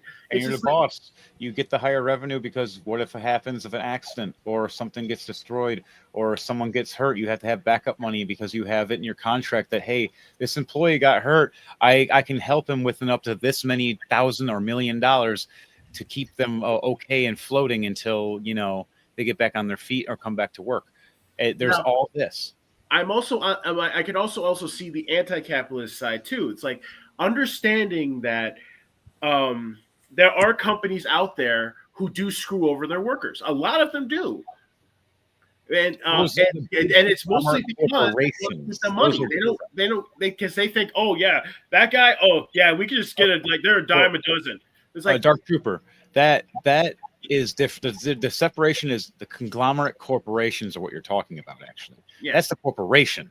That's not the normal capitalist average, or the actual just what a real capitalist person is that actually gains wealth the proper way. This guy came from nothing and became something great, and I get that because I've came from nothing. I came from like the hood. I came from risking getting a shot every single day, and I still do at times just because of just who I am, and people don't like me, and I love it. But at the same time, I don't. Now that, I'm more of a family man, I can't be as rough and tough as I used to be. It's now risking others. So I have to think of them before myself, because one day I'm going to have a big target on my head, and I know it.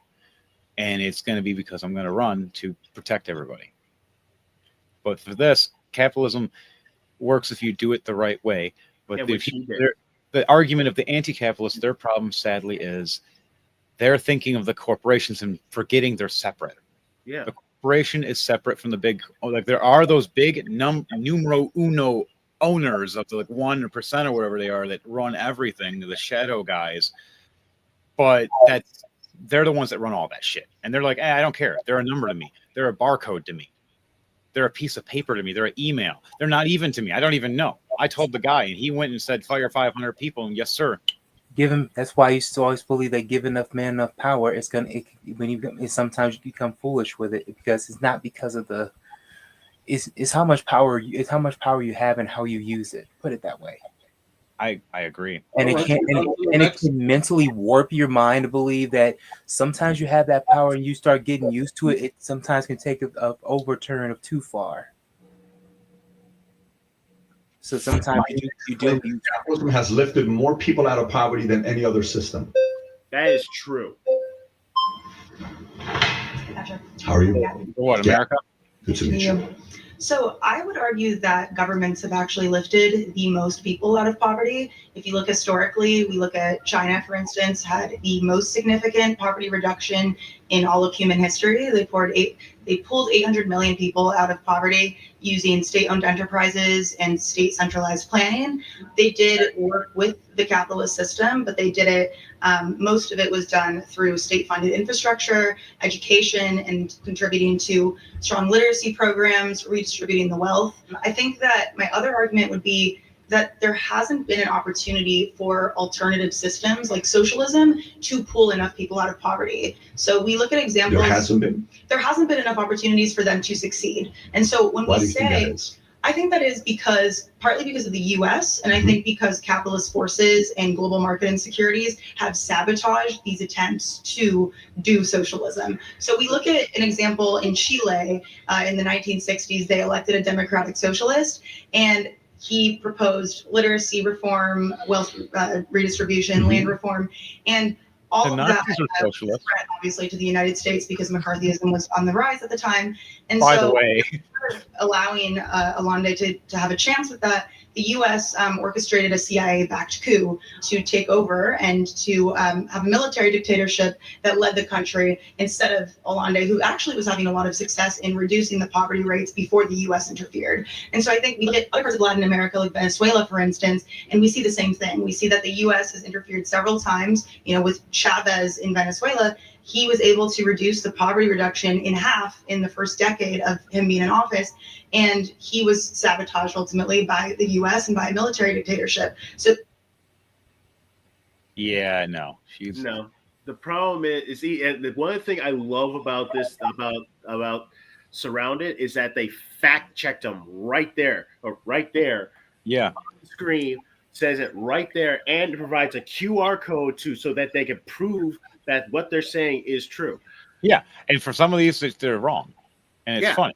The problem is with socialism is that the reason why it won't work in America is because a lot of these things like socialism, communism requires selflessness that humanity is just not capable of. No, that it requires slavery. Here's the understanding. It's not the rich that'll trickle it down to help everybody gain up to equal. It'll be the rich staying richer and the poor getting squished, and they just shift them. That's why trickle-down economics doesn't work. It's one of the reasons why Donald Trump's economy is not going to work, because he's trying to do trickle-down economics. No, he's doing things the proper way. It's actually helping a lot, because I'm starting to get a little bit of help here and there now, which is much better. Everything's running better, because when he ran in office, the last time I made more money than I ever did, and everything was better and flowy. The only thing I had to deal with was people on the internet, and that didn't bug me. But when it came to this, like, the Bidenomics ruined everything. It had inflation and shrinkflation, which destroyed so much, and my savings. And I can see it in real time, and it was horrible. Especially when you start having a family and start realizing, especially I'm good at math and numbers and knowing how to do this all, and then watching other things inflate. And they're like, oh, well, by the way, because of, no, that's not right. And we shouldn't be paying 35 to 40% of our taxes, or like our checks. Why? My next claim is if all the money in the world were divided equally, it would return to the same pockets within 5 years. I can see that. What's your name? Caleb. Oh, this so you just said that you are proposing if we divided all the wealth. He looks like a hippie. Like 5 years. I think he's on a sex offender list. In that way, in this thought experiment, we're going to give it a serious. He's on some kind of Look, list. I want to understand, how would you propose that happen? I hope you realize this is just a question we're asking everybody, right? But if you take all the wealth, which is around $500 trillion, okay, give or take, you divide it by 8 billion people, okay, it would be around $62,500 each. Within 5 years, the people that don't know how to handle money themselves, they would lose it all. And within 5 years, the same wealthy would get the same amount of money. As someone who certainly doesn't make that much money, I'm willing to take that as a gamble just for fun. Right, I'll be honest, but at the Oh, same for fun, but you give up everybody else's life. that people who don't have wealth don't have. No, this is a thought experiment, Henry. Because a Yeah, lot I of get things the thought experiment, but in all reality, that wouldn't do to basically work. ensure that people like myself who are currently, thank you to the all United gifted a States credit. for giving me medical insurance. Who can maintain their credit. Stamps so I can have food. I've applied to, I don't know how many hundreds of jobs. That would be a separate I can show you the receipts. I can cash show that you you get on the top email of. information. It's like, I am trying my best. That would make sense. And just thinking for a suggestion that they could do is we have our own thing, but you have like you're born and you have a natural credit that is gifted to you from like for the country because you're a citizen of. And to be honest, I think something like that does exist with your birth certificate. There's something about selling it to the banks or to credit unions for a ridiculous number. I had to look it back up, but it was something insane that you the little weird things. But it also means you're not a citizen anymore, which that means you can be deported. But the thing is, where the hell are you going to be deported if you sell your citizenship? That's actually a good question. We'll carry on. Final claim is the U.S. is more socialist than capitalist today. If you hate the system, you're anti-socialist. Hello. We're back at it again. Yep. Yeah, so I think it's super important here This for one. all of this alike, but This one. I don't like to her. define what these terms are. And I think the best way to do it would be to look at the theorists, right? Over history, we've seen communism and socialism talked about by governments and by, I guess, programs, but we never actually read the actual theory. What theorists all agree on is that socialism would be a transitionary state between capitalism and communism, where the means of production are specifically owned by workers, not privately. The idea that any country now Companies do that. is anywhere near socialist, let alone communist, Contract. it would simply be ridiculous and just it wouldn't reflect theory whatsoever. What is the definition of communism to you? Stateless, moneyless class of society. And you prefer that? Yeah, so I think that we should be moving towards, Communism. Yeah, stateless, moneyless class of society. So yeah. you don't think a person like me should exist with the amount of wealth that I have? Yeah, because I think that we're getting to this point where I'm we're not giving up my like you somebody to else like if they want what it. you have on the basis of private ownership. Okay, so you're not even not capitalist. You're definitely not capitalist. You're not socialist. You want to go full communism. So what do you think that looks like, though, is the thing, right? So what Marx actually wanted us to reach a point where we that has kind of predicted, history as it looks like now.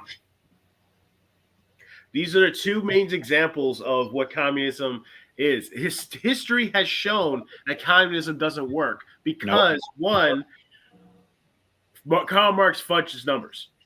The original design for communism was not designed for large countries that have access to water, so they have access to ways of getting supplies and materials into the country, as well as large natural resources so that they can get it. It was designed for places like Germany or Japan, where they don't have an abundance of that large natural resources. They're meant for smaller societies. Even then, those are the ones that have bad societies and horrible poverty. As you look at history with every one of them, every time has failed. That's the problem. And it's China's failing right now. I used to love China. China is an example of communism that is done. But the problem is with communism, it was already built before it was taken over. It's buckling under its own bureaucracy. Because and that's what happened to the Soviet Union too.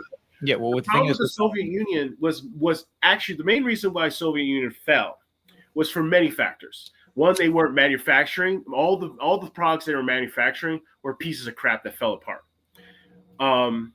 Just sheer paranoia. You already see that in China right now. The fact that they are not even allowed any of their citizens to have even so much as a brief conversation on the internet without someone's going in and saying, "What you say?" Yep, yeah. And that's the thing. That's a failure. Their whole country has been failing in that manner, and it's upsetting. Like, they're only the guys that are up top, rich, powerful, only ones that win. All the guys that are military and their government are winning. And that's one of the reasons why communism will never work for humanity. Communism is not designed. Humanity, by our very natures, we're always striving to be the best, the one on top, the one who's richest, the one who has the prettiest girl, the one who has all the medals, the one who has the fill in the blank reason. I have almost all of those. We are selfish creatures by nature. We are selfish creatures by nature. This is a human, unequivocal fact that we are selfish creatures by nature. Well, it keeps us alive. That's sometimes the thing. Here's your thing. You got to understand how many times you hear a vegan go, "Be vegan, you don't eat animals, be like nature." Or animal preview later. Cute little bunny, wolf, ripping it apart, eating it. It had a whole family and it didn't care. And the thing is like far meaner than what we live through. Humans Exactly. be the darkest thing on the planet, but we should be the light. We should be the good ones, the gardeners. We should not be the ones that are cutting down and destroying the world. We should be the ones maintaining it, making it better. Exactly. But back to my point, it's just like we are selfish creatures by nature because one, you say like it's survival, but it's selfless to a certain extent. But there is the laws of survival. You do not cut your own for preservation unless it's for your family for a last moment need. Like if it was to give up to protect my wife and daughter and my other kids in the future, yes, going for it. I'm going to take it and let them have their life, and I'll be lost. They'll know that I did the sacrifice that was needed. I don't want to, but I have to. There's a difference between bravery and being fearless. Fearless, you can go into danger and die stupidly. Bravery accepts it. I accept and know I'm scared, but I have to. But you know what? That fear may fuel me stronger because I'm going to turn it into rage, and I get excited. Well, it's also if you go back to the video, it shows you that this woman does not understand what communism is. She says she read Karl Marx. If you have read Karl Marx, and you would understand, and if you actually have read it and actually have read a history book, you will see that the reason why communism failed is because of these reasons. The many different reasons, which is because how communism runs, which is still, it's not good. You can't use communism in large scales. It's no such whatever. Even small scales to a certain extent. It works in those small, secluded areas to a point, but there's still a lot of suffering because of it, and a lot of people get crushed. Now, if it's everybody actually generates and spreads their wealth accordingly the proper way, that would be one thing. But you can't, because how many times the rich have also helped out and donated to somebody, and they have watched them blow the money and it'd be gone in months. I've seen it. People won the like a Mega Million shit, broke not too long after, a couple years later, 3 to 5 years. There are only a couple of things that actually have a communist society. That is an anthill, a beehive, or a wasp's nest. And what is the one commonality between all three of those things? Is a hive mind. Every single bee has a spot. Every single ant has a job. We are the Borg. We will eliminate. That is their job for the rest of their lives. This is futile. It's the Borg mentality. That's the hive mind. Here's the pro and con. We can't be like that. We're individuals. I like being an individual. I'd rather be an individual because you and me look different. It's always going to be. I don't care about our looks. I don't care about what our skin colors are or anything. It's our brains that's really what makes us different. This is who we are. We are the Gundam pilot right here, and this is our meat skeleton Gundam. It's piloting and controlling everything and moving around. This is us. The eyes, everything, and the brain, and the stem that goes down. That's you. And all the nerves, they extend out from the brain. They connect to the body and control these. That's you. That is symbiosis. You're actually the brain. The body is what you're inhabiting to control the whole thing, to function, to live. And it pumps everything you need. In all reality, that it's your mind, who you are, your thoughts. Also your body and your soul. All that connect. Your mind is data. It's information, and it connects with your soul, and that's where it grows and makes stronger. That's why they become more powerful at a certain time, or they become corrupt or damaged. That's why sometimes getting shot in the head is the worst a death, for you don't have a chance to transfer your soul sometimes. It's gone. That's why I thought that whole meat cleaver crushing death penalty thing that you showed us there with the smashing hammer of a meat tenderizer was horrible, because it's also just at that point it's redundant. The guy's already dead. It just means they know how to kill a soul. It means whoever these people are actually evil. Like, I know you want to kill the evil soul to a certain extent. What if it was a good person? And even then, it's worse, an innocent person. Every soul should have a chance to redemption. That's why they need like the concept of like the wardens of hell. There's other people that went down there voluntarily to become the wardens, to just make a wall, a soul. So all the bad ones that stay, and they're going to stay forever, but the good ones have a chance of redemption. But the bad thing is hell gets corrupted. Those that get corrupted, they forget how to redeem. You always need a path of redemption. But it is time for our final remarks of the night. Tune in on Friday, this Friday, 9 p.m. sharp for the Rolling to Die podcast. It is our D&D campaign. Our DM, Henry the Heartsmace. What is our game? What is our playing to this week? We are doing Drunken Dragon Brawler as a wrap up to see what happens next for them, or like a season finale. You're going to find out who was captured, who was released, who snuck aboard, who betrayed who, and guys getting off the beach wondering where the hell they are. That in this Friday night, 9 p.m. Eastern Standard Time for Rolling to Die. We'll see you all there for our custom style of D&D. Also, for the lore video, for future lore videos, if you guys want us to discuss anything in particular, please leave a comment in the below and like, share, and subscribe. Thank you for watching. I hope you guys had an entertaining time. Rest in peace, Charlie Kirk. And don't forget to tune in next week, 9 p.m. Eastern Standard Time, same day, Wednesday, for the next episode of The Chaotic Minds. Again, I've been your host, Devontae Ewing, a.k.a. DJ Thunderbase, saying thank you and good night.